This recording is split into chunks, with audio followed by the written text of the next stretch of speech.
What does prayer mean to you? I was incarcerated for 24 years, at 17 years old, and I was released at 41 into a world that I did not know. And I was scared. I was helpless. I didn't know what I was gonna do. I was dropped off in the middle of the street, and I thought about doing bad things to go back to prison. And I stood there and something said turn to the right, and I turned to the right and I did the right thing. And I ended up at probably the most beautiful place I have ever been in my life, and that's the Union Mission. And I found Christ February 5th. Wow. When you prayed for the first time, how did you feel?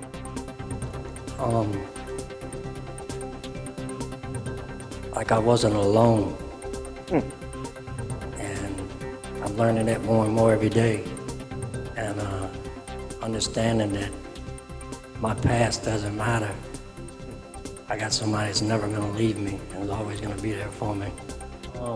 Can you go a day without praying? No, I can't. I devote my mornings and have my quiet time, but I learned that I don't have to pray on my knees. That I can walk, I can talk, and he's gonna listen to me no matter what. I can pray constantly, and he's gonna hear me, and I feel him, and I know he's real. Wow. That's amazing, because Scripture tells us that people should always pray and not faint. I just regret I didn't find it before. I'm glad you found it now. I'm not going nowhere. Sam, tell us what prayer means to you. Prayer means a lot to me. Many times where I was lost, I say spiritually and faith and everything, being abandoned and everything by family and just everybody in my life. I tend to turn to God whenever I was down. But I realized it's not really just whenever you're down, it's whenever, at any time. Through everything that I've been through, it's kind of like through prayer, I've really changed, I would say. He said that it makes a big difference in the way you live your life. That means that prayer changes us, right? We don't allow things that happen in our lives to control our attitude.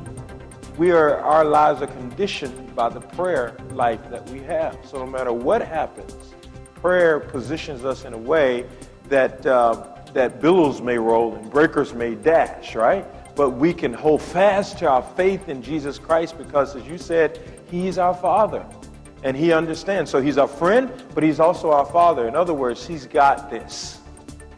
Touch your neighbor and tell him, God's got this.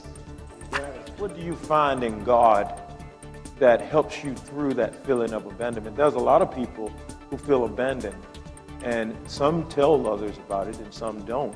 But it seems like prayer may say something to that. Does prayer help you feel a sense of belonging? Well, knowing that God is sovereign and that He controls all, so He puts you in those low spots so that He can bring you to a new place and to higher places than you were before. Wow, this is powerful. Nate, you have anything you want to say about prayer? Have you always prayed? No. Prayer really didn't come into my life until I was incarcerated. And then even then, I really didn't understand it. It's like you're talking to somebody you don't even know.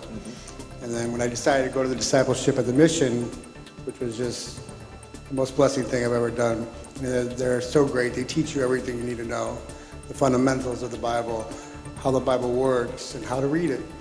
And one of the things that they taught me there was, because one of my biggest things was like, Jeff, I didn't know how to pray. It was hard. So Mr. Beers is like, talk to him like a friend, have fellowship. And it just clicked. Wow, that's awesome, brother. Martin? The most powerful time when prayer affects me the most would be usually when I get frustrated I can go to God in prayer and just praying, thanking Him for everything He does for me, and asking Him to change my heart. Because when I'm angry, it's all in my heart. I'm not angry because I'm angry at what they did, but it's because there's anger in my heart. So I asked Him to change my heart, and just sitting there and praying to Him, it's easy. It's difficult, but it calms me down, helps immensely. Wow.